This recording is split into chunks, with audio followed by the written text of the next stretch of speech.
નમસ્કાર. ભાજપની ઊંઘ ઉડાડી નાખી.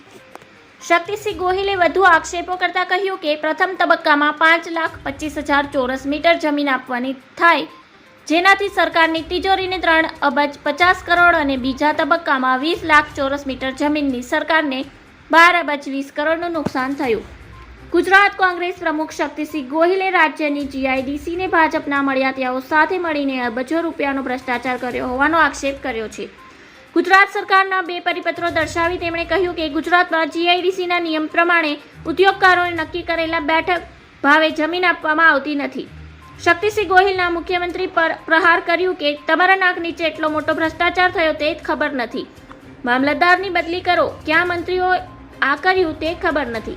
તેમણે ઈડીના અધિકારીઓને જીઆઈડીસી ઓફિસ ખાતે મોકલી જવાબદાર સામે મની લોન્ડરિંગનો કેસ દાખલ કરવામાં આવે. તેમણે માંગણી કરી છે કે 6 મહિનામાં સેચ્યુરેટ ઝોનમાંથી સેચ્યુરેટ ઝોનનું કાવતરું કરનાર સામે ગુનો દાખલ કરવામાં આવે.